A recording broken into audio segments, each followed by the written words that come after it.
See this? That is 10 Roman coins. If I found these all together in the ground, they'd officially constitute an archaeological hoard. So imagine finding this many coins. 55,000 to be precise. That was the size of Britain's largest coin hoard found here in this Wiltshire field. But take a look at this. I'm standing round about here. These crop marks are Roman walls, but the scale means they're about 1 kilometre long. So could I be standing outside an entire Roman town? Welcome to Canetio, a field full of giant walls and lost buildings about which we know almost nothing. This is the single largest site we've ever attempted to investigate. And as usual, in Trestiebus, nobis cognoscendum est. That's 3 days to dig it.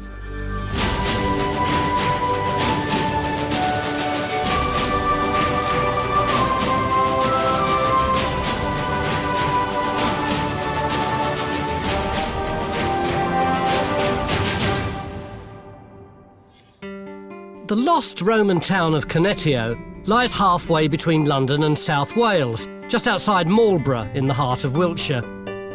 Bounded by the River Kennet and the medieval village of Mildenhall, bizarrely known to locals as Minel, it's hard to imagine a whole town lying under the stubble of this wheat field. It's a fantastic notion, this idea that underneath this field is an entire Roman town. But when I look at it, all I can see is the sweep of the stubble. I can't see any lumps and bumps or anything. Yeah, it doesn't look like much, does it, really, Tony? But actually, this is the site of a Roman town called Canetio. But its site was lost for almost 2,000 years until aerial photographs of the 1940s showed unmistakable parch marks. Ditches, big stone wall, Roman buildings, Roman street. You're quite confident just from that to say it's a Roman town rather than anything else? I'd stake my mortgage on it. Well, fair enough. There's no doubt about it, Tony. No. But we know where this place is, we know what it was. Do we really need to dig it? Just putting it on the map is not enough. The air photograph alone demonstrates that we've got big buildings, we've got small buildings, we've got roads. We've got no idea how these layers relate to each other. And of course we've got the coins. The coin hoard as well strongly suggests there's another dimension to the function here. We have no idea of the base of this town. And we've only got 3 days. Are we really going to be able to do anything concrete in such a short time? Yes, we are. We're going to be very focused. You know, Mark would like nothing better than us to be digging here in his retirement. Absolutely. But what we are going to do, Tony, is the biggest geophysical survey time team has ever done. John and his crew are going to do a geophysical survey of the whole Roman town. That will look fantastic. It's going to blow you away. From that, we can target in on particular points to answer specific questions. Well, geophysics a whole town is surely a time team first. John and his team have clearly got wind of our mammoth task and set off at dawn without waiting for a green light. But geophys is just the start. We're going to have quite a job deciphering the jumbled layers of history in their survey, and in order to do that, we need to excavate. Mark, have we sorted out what we're going to do? Yeah, we're just looking at the plot from all the air photographs that has been accrued over the last 50 years, and what really stands out is this big black line, which is the wall, with big projecting towers, and particularly just here, which is where we're standing, on the site of the South Gate, which appears to be quite a monumental structure. How does that marry up with what you've done, John? Not quite as clear as that, I'm afraid. I think Mark's actually cherry-picked the main features, and what the geophysics is showing, that there's far more complexity to what's going on here. It's obviously got a long period of history, and so there's different things from different periods, and they're all on top of each other. So it is a bit of a jumble, and we don't really know what is what. It is, though. We've got to get a trench in, haven't we? There's only one place where your survey, John, matches Mark's, which is the line of this wall. So I guess you've got to get a trench in there. What do you think, Phil? I couldn't agree with you more, Neil. I mean, one thing we really must do is confirm that that is the wall, but I think we can go better than that. Why don't we pull the trench back from the wall, and with the eye of faith, there might actually be a white line coming round there, which might actually be the front of a tower. So, Trench 1 is going in across a break in the southern wall, where the team suspects we might find the gateway and a watchtower.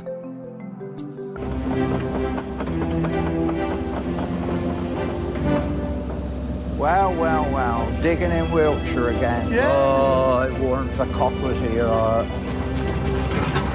Dark, innit? That is, soil, isn't that it? dark? Yeah. I'd love to see this wall. He's supposed to be very big, isn't it? There's our first Roman find. I'd say that's a piece of Roman pot. Yeah, without doubt, that's from Dorset. So yeah, that's probably going to be later Roman. I didn't want an address for it. With up to 400 years of Roman history to unpick, every piece of dating evidence is going to be crucial in working out a chronology for Canetio. What is it that you want to find out from this site? Where can I start? I think for these 3 days, the thing I'm really interested in is getting some good dating evidence for these walls. In the early Roman period, they'd expressed the power of the state by provision of big public buildings, a forum, basilica, amphitheatre. In the late period, it's not focusing on these public buildings. It's big, flashy walls with immensely strong gatehouses and projecting towers. That's the statement of power of the late Roman state. So I'd like to see whether we can tie a date down for that lot. What are you after here? These small towns are something that we largely tend to find in the northwestern provinces, in France, in Germany, in Britain. And we know very, very little about those, so we're very much reliant on the archaeology. And so what we have here is an almost unique opportunity to really investigate what's going on inside and to put the whole thing together. Despite centuries of destructive ploughing on this field, Geophys are producing cracking results, and that's reflected in the archaeology. Phil, how are we getting on? Superbly, Tony. Just as on the geophysics, we've got the wall here, it ends about here, and then I think we're going into the ditch. It's much darker through there, and it gets chalky around there, and at the back, round the corner, we've got this big black blob with pottery, and we've got bone on it. I think that's our pit. And apart from that, we've got other bits of pottery, we've got coins. It really is all coming together. So already it looks as though our Roman town is beginning to appear in the field. How much more is there? We'll find out later. Oh, and of course, this being time team, it looks like it's going to bucket down any minute. Join a thriving worldwide community of Time Team fans on Patreon. Our new target is to reach 15,000 worldwide supporters on Patreon by the end of 2025. This will enable us to continue expanding the Time Team world with more digs and greater access than ever before.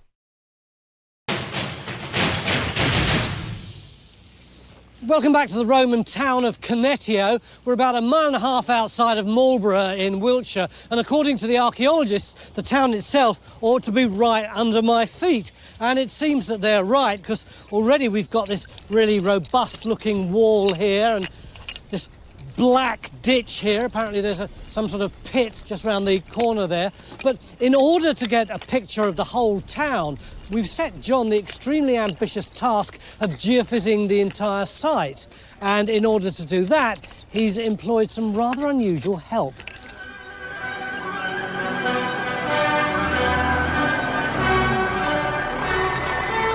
John, what is that contraption?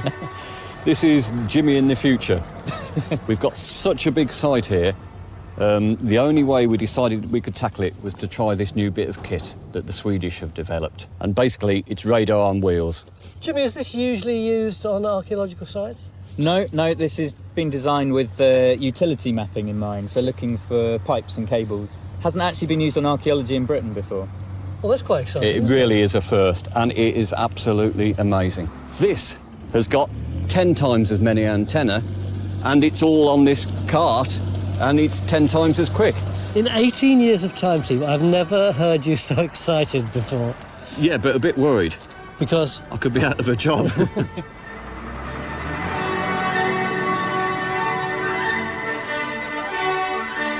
There's no such help for Henry, though. It's Shanks's pony all the way. Our ultimate goal is a complete picture of how Canetio developed over time.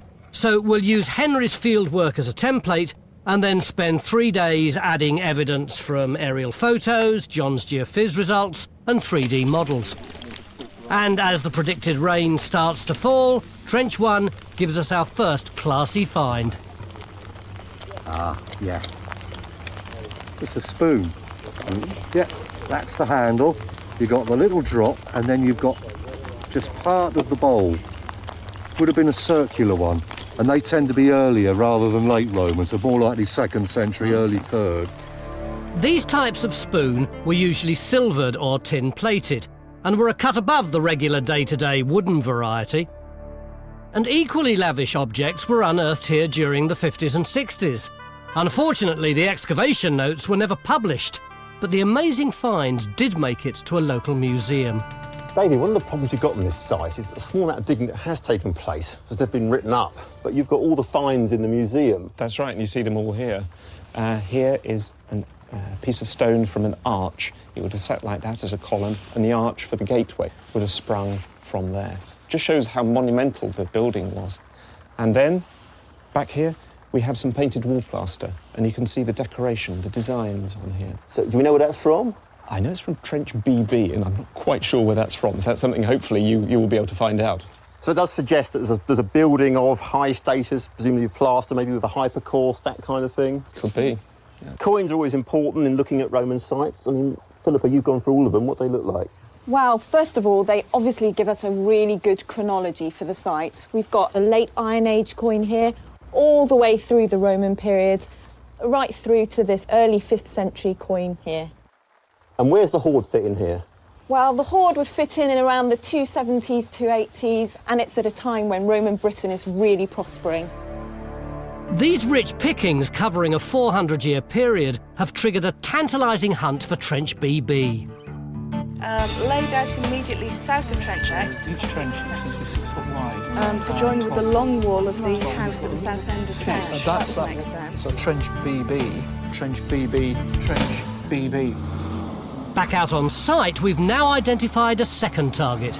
We're in the middle of the walled town, and there's this massive building which we think is a mansio. Oh, that's one of those hotel-type things that high-status people used to stay in when they were wandering around the country. That's right. Yeah. It's a building made up with a series of rooms, and it's ideal for radar to work on. So we thought this is the best target for us to try. If we look at Mike's computer, we can actually see the results on screen already. I mean, you've seen these time slices before. We've put all the results together, and what we can see are several rooms here, and we think this is part of the mansio. So the plan is to put a trench across one of the walls from inside the room into the courtyard, see if we can get some dating evidence and see the state of preservation. So our investigation expands from Trench 1, looking for the southern gateway, to Trench 2, which takes in this substantial building in the interior. And the radar results are good, as we're straight down onto the archaeology. Your work here is done, I think, Ian. But with Trench 2 looking to ID this building, I'm concerned that we're overly confident it's a mansio. Well, in the aerial photographs, there is a very clear, large building which has lots of rooms within it arranged around a courtyard. And these you very often find in towns. And so this looks like a mansio. It's in the right kind of place for a mansio. Therefore, it's highly likely to be one. What do you mean it's in the right place? Do you mean that it's slap bang in the middle of the town inside the walls? Well, you actually have to imagine that the walls aren't there. Because if they're sort of 4th century, then the mansio was probably built before this. So what I mean is it's right in the centre of where all the roads are coming together, all the major roads are coming together and joining. What you're providing is somewhere for people to eat, somewhere for people to sleep, and somewhere for them to change horses. So you have a whole sequence of bedrooms. Very often, or at least in the earlier stages of them, the bedrooms were of 2 different sizes as to whether you had important officials staying or the common or garden soldier or messenger or postman staying. If what we have got is a mansio, what does that tell us about this site? It tells us that it did have a formal function within the Roman imperial system. If they're right, then Canetio was built around a Roman travel lodge, with important visitors coming and going on a daily basis. But proving it has just got a bit more difficult, as the heavens have opened and the drizzle is now a deluge. So to make sure the search for the mansio isn't interrupted, Trench 2 gets its own rain cover. But Trench 1 and its hardy diggers have no such luck. But their toil in the mud is paying dividends by giving our metal detectorists a bonanza of small finds. Is that all coins you got there? Yep, I've got 13 here. Where have they come from? They've come from the straw heaps just round this trench. But they've all just come from this trench? Yep. I mean, have you got any dates for them? Well, there's one here that dates to about 270, and that's a coin of Gallienus. But the rest of them really tightly date to the middle of the 4th century, so around 320 to 340 AD. I mean, I suppose, it's a lovely little collection, but the sheer fact that it's all from the spoil tip, it's all unstratified, it actually only tells us that the Romans were here in Cunetio at that time. That's true, but the interesting thing here is that 20-year period that the coins come from. And I'm wondering whether perhaps at some point a plough has hit a little coin hoard, perhaps? Another one? Yeah, another coin hoard from Cunetio. See, when you say that, I was thinking this morning, Tony said he had a handful of 10 coins, and he said that constitutes a hoard. You got 13. Yeah, so what we're looking at here is another case of potential treasure. Wow. But the weather has caused one major setback. Rain has seeped into the radar machine's computer, forcing it to retreat from sight. Geophys have lost their ultimate weapon. Man will have to triumph where machine has failed. Under the marquee, though, work goes on unhindered. Matt, can I come in your trench? Yeah, quick, get under the tent. It's getting worse and worse out there. It's miserable, isn't it? I think you're in the best place. This is where we thought there might be a mansio, isn't it? Yeah, and I'm pretty sure we've got it. Over here we've got this lovely packed chalk surface. In the middle, we're just starting to get the stones of this wall coming up, and that goes straight down this way, behind me there. On that side, we've got this courtyard area, or yard surface, looks like, and on top of it, in front of Christo there, can you see stone roof tiles slid straight off the roof and landed right there. So, we know we've got a building. Yeah. We know it's Roman. Yeah. But we don't know it's a mansio, do we? True, but this fits in perfectly with the geophysics, so I'm pretty sure that we've got it. So you're happy to continue? Oh yeah, I'm well up for it. I'm not surprised you're the only dry people on the site. Back in Trench 1, Phil has now confirmed the stone wall, but the gatehouse remains elusive. I reckon the edge of our trench is coming about there. Really, we should be about where you're standing, actually on the entrance into the Roman town. Should be, and maybe we might actually find a tower, but whatever way, this should prove So it. that was 2 should-bes and a maybe. We're nearly at the end of day 1, although, quite frankly, we can't do much more anyway, because I don't know if you can see it, but the weather is really grim now.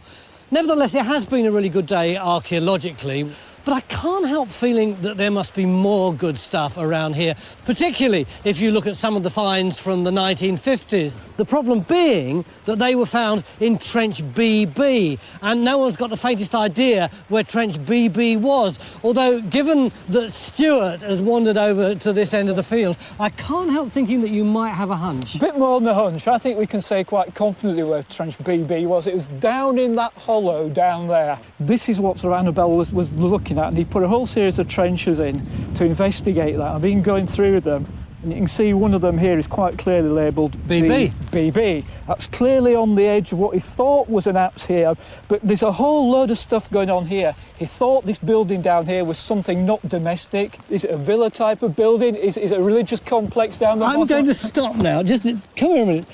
Take a look at that. These are the conditions that we're working in. I think we really need to call it a halt. But will we find Trench BB?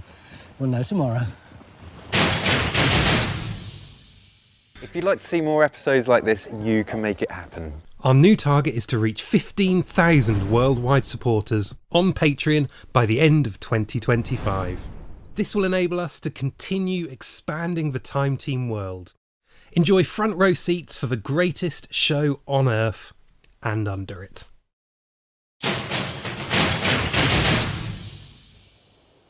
Beginning of day 2 here in this giant field just outside Marlborough in Wiltshire, and under my feet there's an entire Roman town. You can just see the beginnings of it coming up in this field.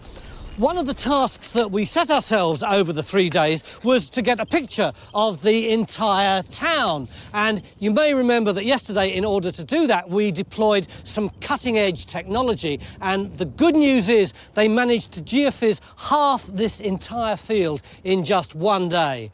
The bad news is the weather was so lousy that the rain got inside the computer and all the information they gleaned is trapped inside it and we can't retrieve it. So for today, we're going to have to resort to the old-fashioned methods of geophysics, which is basically Jimmy trudging up and down, looking a little bit sad. You want to keep your hat on today, mate, so the water doesn't get inside your head. I think we'll have to make the most of this sunny spell for certain. It is rather good, isn't it? Not bad. The foot soldiers of Geophys have at least managed to survey Stuart's building in the northwest corner of the field, so there is now hope for another trench. John, we've got really good crop marks in this corner with the villa-type building. You've done the geophysics. How's it looking on that? Look at the detail. We can see the main front corridor there, all the rooms behind, and then the back wall and the apse in here. What we want to do is try and test this area out. Annabelle put in a little trench, I think he called it BB, and we know from that there was good chunks of painted wall plaster. So I would have thought maybe something like a sort of 10 by 2 taking in that room and a bit of the apse. OK, we'll mark that out for you. Great. So, while Trench 1 continues to search for the gatehouse and Trench 2 tries to ID the mansio, Trench 3 goes in to date the posh building in the corner of the field. And judging by previous finds in Trench BB, there are high hopes for classy stuff here. Oh, look, here we go. And the first scrapes are promising. Bit of Oxford ware, yeah. Oxford ware? Yeah. So that's going to be 4th century? Yeah, late 3rd into 4th. Yesterday it was tipping down with rain. Today it's really windy. And the problem is, inside this tent, which now they put the sides on, does look a bit like something from a wedding reception, is Matt's trench. And because of the wind, it's really noisy in here. Hardly hear yourself speak most of the time, can you? But Matt, this trench has really come on, hasn't it? Yeah, it's really clarified itself now. I got the courtyard in slightly wrong position yesterday. It's actually over there. You can see this wall coming straight across here, straight across there. We've got the corner of a building like that. And this is the building that we think may have been the mansio? Yeah, that's it. How does what Matt's excavated tie in with your geophys? Well, it's brilliant from my point of view because it is confirming the yellow lines are wall lines. And now I know that when I look at the bigger picture, I mean, there's so much going on now. A whole series of wall lines, rooms. We've clearly got a massive building here. And the problem is there's just so much going on. Unpicking it is just so difficult. But unpick it we must. So we put another trench in on the strongest anomalies in the building. A mansio would likely have had both a bathhouse and heated rooms. So if we can find them, then we've as good as got our ID. Back over in Trench 1, Phil's confident he's finally found the gateway. What I've got here is the butt end of the wall that John got on his geophysics. You can see here these flints set into the mortar, where the flints that way are just in loose soil. And what I'm wondering is whether or not this wall here, or this lack of wall here, is where they've actually demolished it, or whether in fact we might be looking at Mark's original entrance. When you say sort of demolished, I mean, are you talking about perhaps there was like a big archway coming through here or something? Well, that's exactly the sort of thing I am thinking about. The point is that if there is a hole in the wall, that could either result from them actually punching a hole in it when they demolished it, but equally it could mean that there was a hole in the wall originally, like a gateway, and maybe there was some rather nice stones here that they thought were worth having and that they robbed away. So it's crucial to find out what sort of a tear line we got there. So plenty more digging down in here then? Plenty more to do there. The Geophys team, still without their speedy radar on wheels, are putting in the miles and getting the acres done. That should line up with those defences. And their survey is gradually adding key features to the rich tapestry of our 3D map. But we've got another, somewhat surprising source of information about our field.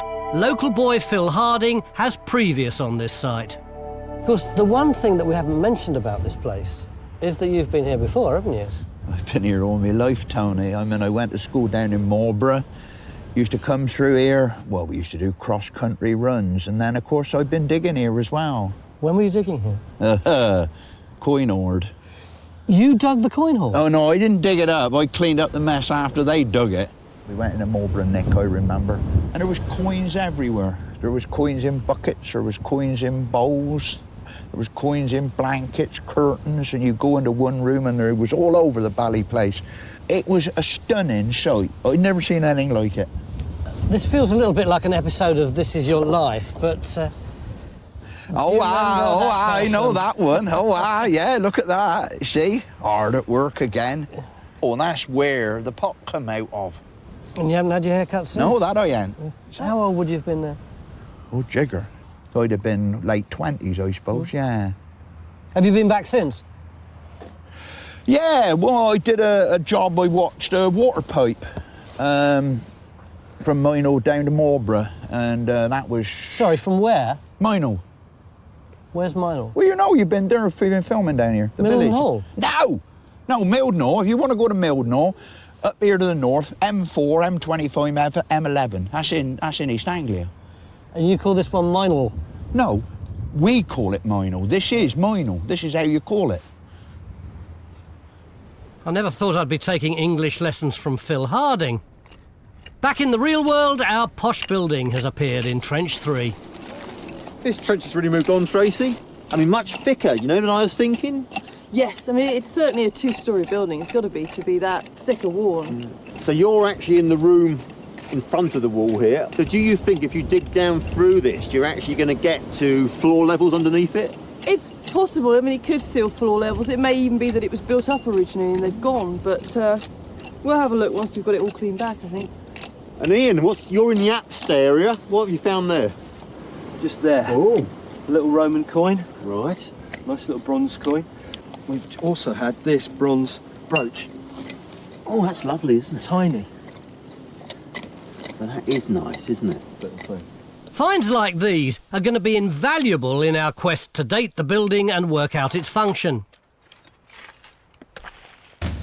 There's no such luck in our search for the mansio, though, with no sign of a bathhouse in Trench 4, just a complicated series of floor layers and nothing that will positively identify the structure. But 20 metres away, on the other side of the Roman courtyard, Matt has at last pinned a date to the mansio. You know, Matt, the thing about this trench was it had a great plan, didn't it? And it absolutely matched the geophysics like a dream. But we didn't actually have any dating for any of it. But looks like it's changed. Yeah, indeed. We've just done this tiny little hole up against the wall here. Must be about half a metre by about 30 centimetres. We've got pottery from the floor itself, this chalk floor that I'm kneeling on. We've got pottery from the kind of layer below the chalk floor, and there's another layer below that, and there's pottery coming out of that as well, so there's plenty to choose from. Well, just on quick inspection, the immediate thing is it's not late Roman. You know, Samian ware is always classically sort of 1st and 2nd century AD. That looks like to be 2nd century. So it does suggest that these floors are being laid around about the 2nd century AD, but there's absolutely no late Roman pottery at all, and nor is there any sort of later floor levels. But it sort of suggests, doesn't it, that this building was built around the 2nd century AD, but perhaps by the time that the stone walls were going up and the fancy house in the far corner was being built, this could be out of use. Yeah, pretty sure it was. We've now spent a lot of time investigating the walls and the buildings of the town, but I'm worried we don't yet know much about how Cannettio fitted into the Roman urban landscape. You had your major administrative towns, the big towns. But then below that, there's a whole range of what we call small towns. The most basic level is a roadside settlement, and that's just a few houses springing up beside a road. But that's not what we've got here, is it? No, what we have is the next rank up, which could have a specialised function. So some of them might have a religious function, such as Bath, which is just down the road from here, or they might have an industrial function, so be involved in metalworking, salt extraction, or the final level, they might have an economic role, serve as a market town, because the Roman state is extracting taxation from them. So they're increasing their agricultural productivity and then bringing their goods to market to sell to exchange for coin, which then goes to the Roman state. Well, we haven't got any evidence of industry so far. No. So what kind of town would you put your money on? I reckon it is one of these small economic market centres. A bit like Marlborough today, just down the road. Yeah, exactly. So if Cannettio was a market town and taxation centre, that may explain why there were so many coins around in the 3rd century. But can the incredible hoard, discovered in 1978, shed any light on Cannettio? Well, maybe, if we can locate where it was actually buried. Carry straight on. That's it. It's just up to the right. Take me up to the right. You need to go right. You need to go back on yourself a little bit. That's how it comes canes. This is really nice to survey. Oh, it's brilliant. Love it. This is the British Museum map of where the coin hoard was. Now I've rectified that into the computer so I can get some coordinates. 421,596.65. John, I hear you found our coin hoard plot. Yeah, well, Henry's marked on the ground where he thinks it should be from all the records. We've done a block of geophysics, and look, there's a massive responses, a whole series of pits and so on. But look at this response here. It's a really strong spike, and that particular response actually coincides where he marked on the ground. The wall of the town is over there, isn't it? So we are outside of the town. We're well outside, and what surprises me, there's still so much going on. There's so many strong anomalies, masses of pits and other features. But to actually get a spike where Henry marked on the ground, we've got to look at it. We're going to dig it? Definitely. Trench 5 takes our investigation outside the town walls for the first time. But if we can find the exact spot where the hoard was buried, we might give it some context. Perhaps a building, temple or yard. And from that, work out why so many coins were buried in the first place. With his mansio trench closed down, Matt steps in to oversee the digging. I know it's been a struggle, guys, but this geophys is absolutely fantastic, isn't it? I mean, it is a great survey, isn't it? And I absolutely take my hat off to John and his team for doing it. But there is a problem with it. You know, it's a bit of a mess, really. What do you mean it's a bit of a mess? It's 400 years of history squashed flat onto a piece of paper. Because what we've got is lots of different features which have never actually existed at the same time. We've got the stone walls, we've got the mansio, we've got the fancy house in the corner. So what you can do is actually recreate the history of this site. How do we do that, John? Well, as Neil says, what we need to do is ignore this 4th century stone wall. We've confirmed that now in the trenches. So if we do away with that, then if we look at the landscape that the geophysics is showing, and what we can concentrate on is the earlier town. So tomorrow we're going to try and recreate a picture of this valley when 55,000 coins were buried here 1,750 years ago.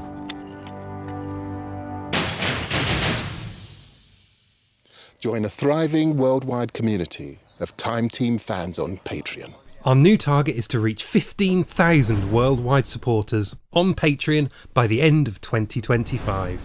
This will enable us to continue expanding the Time Team world with more digs and greater access than ever before.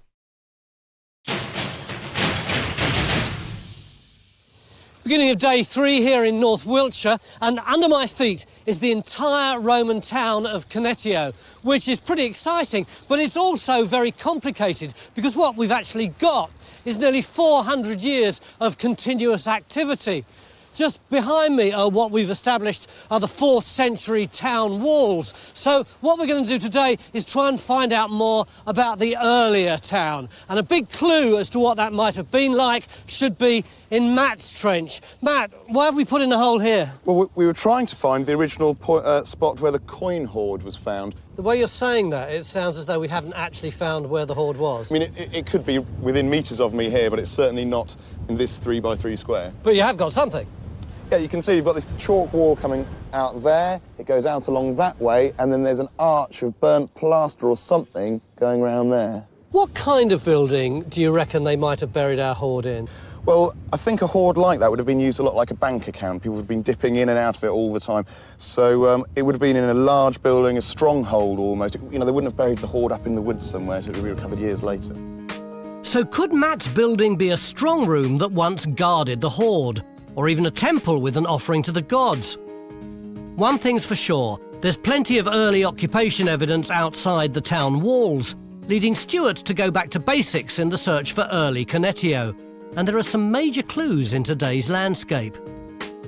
Looking at the wider map, what we've got is this main north-south route I've marked through coming through here, and the main east-west route comes through on here. Yeah. If you mark those in and translate them to our site, that gives us the actual crossroads in this area in here, which is actually outside the walled town. Yeah. It's this focus of activity here. I mean, what date do you think this sort of primary crossroads would have evolved by? If that's one of the major routeways coming through Roman Britain, that's going to be in existence by the end of the 1st century at the latest. But it could have been as early as sort of the 80s AD, when the Roman army is marching on into Wales and heading out towards Caerleon and that kind of area. And so you get the road being formed as part of the extension of the frontier. And you can see sort of a pattern of lanes and roads all in this area. And it's very different from this area up here. Well, that has more of the look of a planned Roman town, in that you have one major straight road, and then you have these coming in at right angles to it. Well, that's really nice, because you've got this focus here, which really does suggest this is the earliest part of the town. Then a secondary phase with all this, and the town sort of moves up there. And then finally, its final phase, a wall is put around, and that becomes the town. It's like moving towns, isn't it? Central to that middle phase is the mansio, which Neil is now bold enough to identify. So we've got a date for the building. No bathhouse, no heated floors. We still don't know what it is. No, we don't. I mean, what do you want? Do you want an inscription that says "Welcome to the Mansio"? You know? Well, you ain't going to get one. All you can say is it looks like other mansios, but if it's not Mansio, what else could it be? Yeah, no.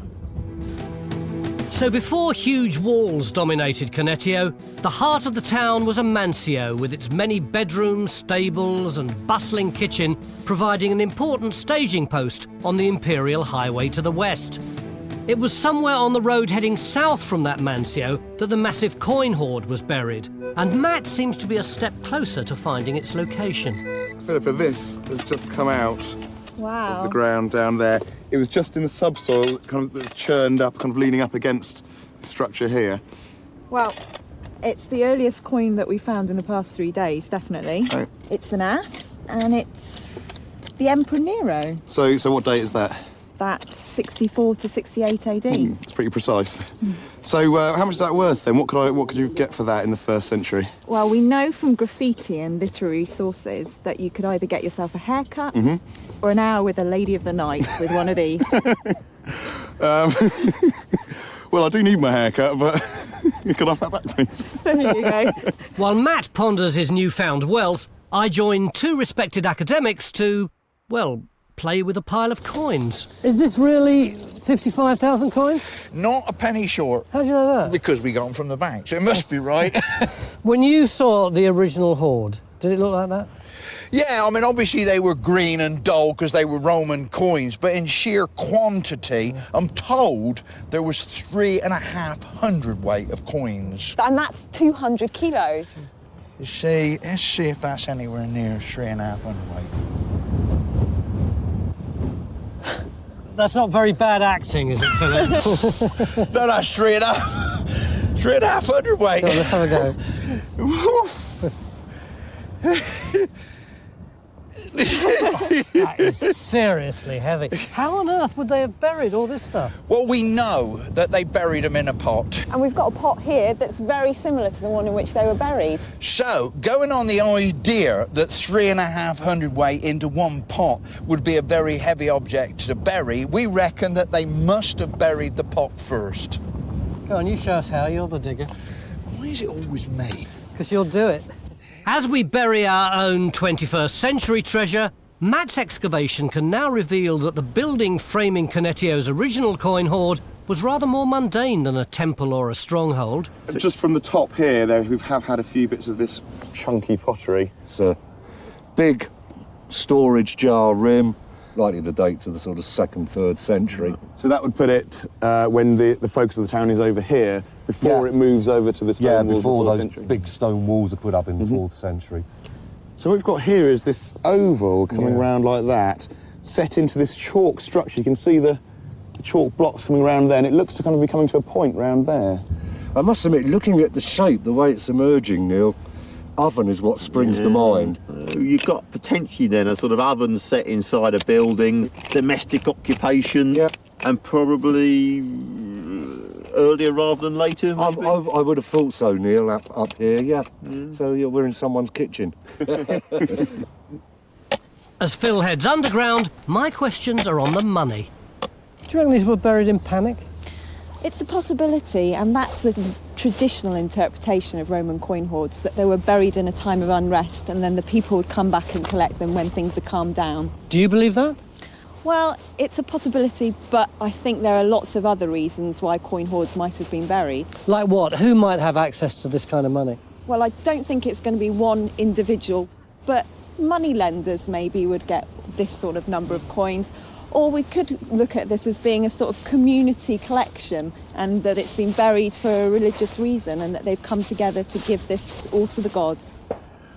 Well, we reckon that's about it. I think so.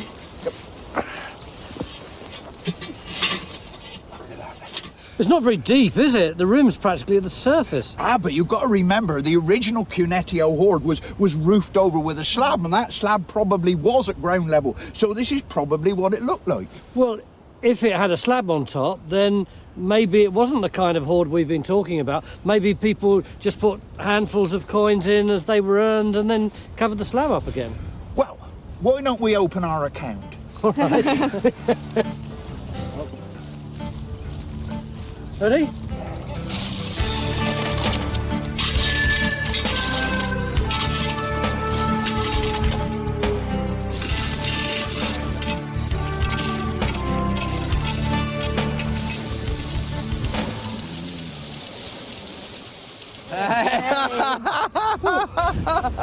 The biggest hoard currently in Britain, I think. Mind you, how long did that take us? 3/4 of an hour? I think so, yeah. If there's one thing that surely we've proved, it's that the original Cunetio hoard wasn't buried in a panic.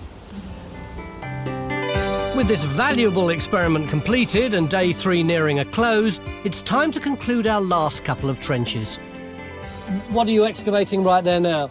Well, we've got these layers of demolition that come off either side, so the idea is to put a slot down through these, thinking that, you know, there was a chance that they were going to be covering intact floors. But unfortunately, it looks like this is actually build-up and the floors would have been higher, so we've lost them. So it's certainly a very high-status building, but we're not going to be able to tell just from this one trench. No, unfortunately not.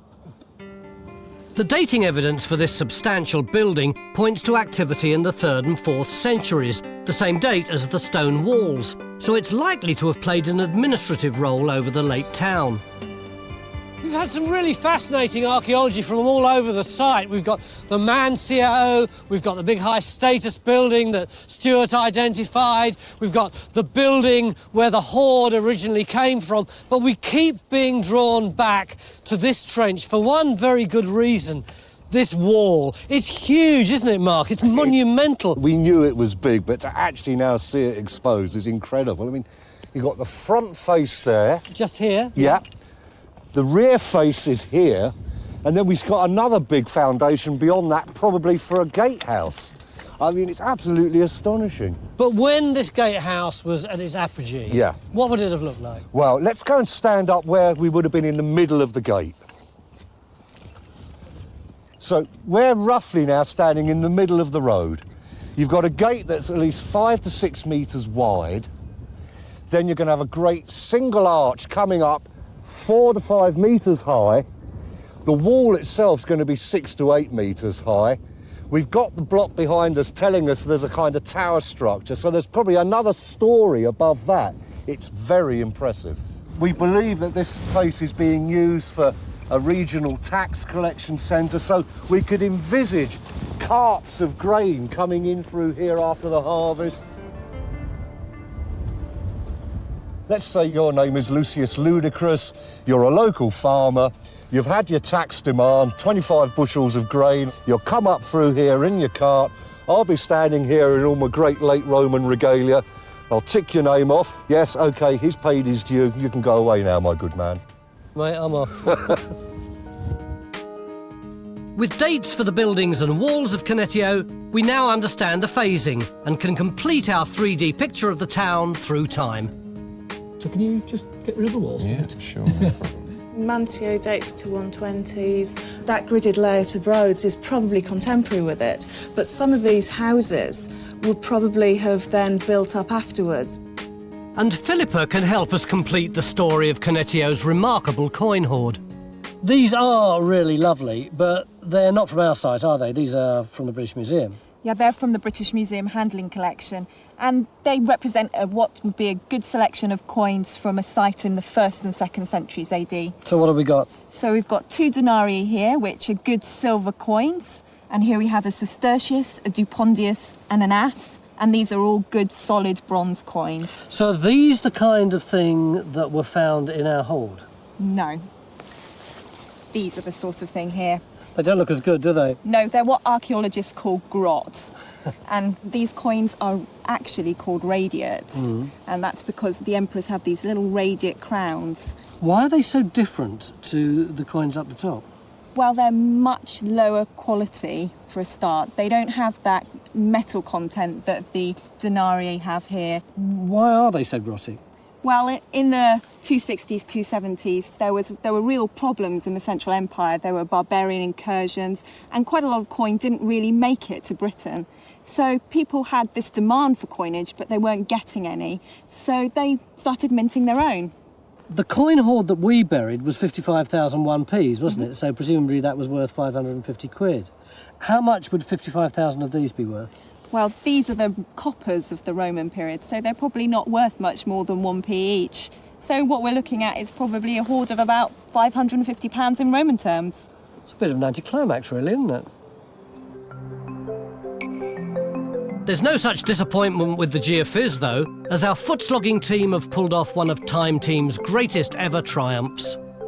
When you first pick one of these things up, it seems pretty light, but the more you hold it, the more you can feel its weight in your biceps and, for me, in the small of my back. And yet you guys have been going up and down this field non-stop for 3 days. Yeah, well, you've just walked about 20 metres. Yeah. If you kept going for another 55 kilometres in total, you'd have walked what the team have walked in the past 3 days. I mean, they've collected just short of 500,000 data points and surveyed 27 acres of ground. I mean, it's the biggest survey we've ever done on Time Team. And the result has been an entire Roman town. Is there anything about it that surprised you or you didn't expect? There's just so much going on, it's unbelievable. You know, there's the enclosure ditches, the defences, the trackways, the fields, the paddocks, the buildings, a complete plan. And it's coming right through the field, and we've not actually found a limit to the archaeology. It's quite brilliant. You've actually got 400 years of history on one piece of paper. So our findings suggest that Connetio began in the 1st century as the Roman army drove a road west. A small settlement grew around a major crossroads, and early in the 2nd century, a mansio developed to cater to passing travellers. Attempts to formalise the town resulted in a gridded street plan, but all that was done away with in the 4th century when town planners slapped down huge walls and cleared the interior, administering the town from the big villa in the corner. All a far cry from the field today. Phil, why do you reckon Connetio eventually disappeared under the ground, whereas other Roman towns like Cirencester survived? Well, the way I see it, Tony, probably in the early Romano-British period, you had a perfectly peaceable, prosperous little community thriving here. Everybody going about their local business, minding their own business and getting on perfectly well. And then in the later Roman period, you have the might of bureaucratic, administrative Rome coming here and building this whacking great wall, bringing in their taxation, their administration and all those nasty things. And I reckon that killed the local community. They cluttered off. And then, of course, when the Romans went away, well, the locals didn't want to come back, did they? So where did they go? Well, if they're like me, they'd have probably gone to the pub. Shall we go now? I think that's a very good idea. Where's the nearest pub, then? Mino, down in the village. What, Mildenhall? No, Mino, I keep telling you, it's Mino. M-I-L-D-E-N.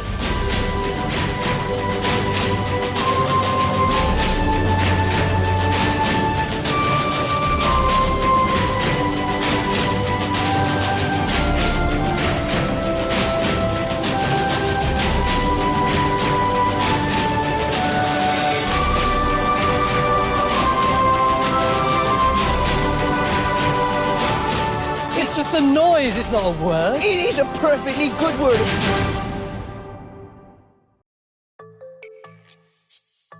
Join Time Team on Patreon to access exclusive 3D models, masterclasses, and behind-the-scenes insights.